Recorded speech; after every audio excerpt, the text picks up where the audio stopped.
Sa mga mamamalengke po at bibili ng bigas ngayong umaga, maghanda ng dagdag na budget dahil mahal pa rin po ang presyo nito. Live mula sa Blumentritt Market sa Maynila, may unang balita si Darlene Kai. Darlene, tumaas ba o nananatili lang talagang mataas? Ivan, tumaas yung presyo ng bigas dito sa Blumentritt Market sa Maynila. Ayon sa rice retailers na nakausap ko, mas malaki ang itinaas ng imported rice. Pero mas binibili pa rin daw ito ng kanilang mga suki. Bago pa raw magtapos ang taon, sunod-sunod na ang pagtaas sa presyo ng bigas. Ang dating 46 pesos kada kilo na binibili ni Lorna, 57 pesos na ngayon.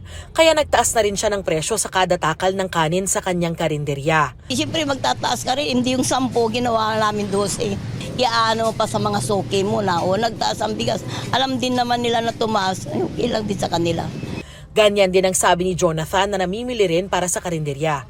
Mula 52 pesos kada kilo, 60 pesos na ngayon ang binibili niyang bigas.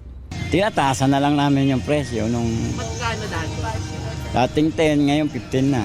Sabi ng ilang rice retailers sa Blumentritt Market, mas nagmahal ang imported na bigas. Gayunman, mas mababa pa rin ang presyo nito kumpara sa local rice. Sa ngayon nga, may mga tumaas, pero maraming supply. Pero ganon, mas mababa ang imported kesa sa local. Kasi nga maraming supply ngayon ang imported. Kaya sa tindahan ni na Cherry, ina-adjust din nila ang presyo sa tuwing nagmamahal ang wholesale.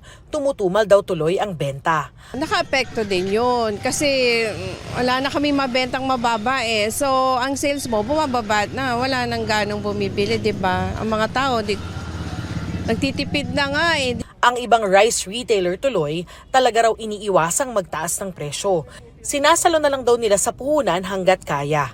Kina Elvira, 100 hanggang 150 pesos daw ang itinaas sa kada kaba ng imported rice. 50 pesos naman ang itinaas ng local rice.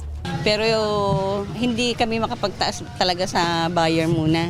Kaya sinasacrifice muna namin. Inaano po kami sa buyer hanggat may konti pa naman kaming ma-i-adjust eh. Ganun na lang nga lang eh, oo.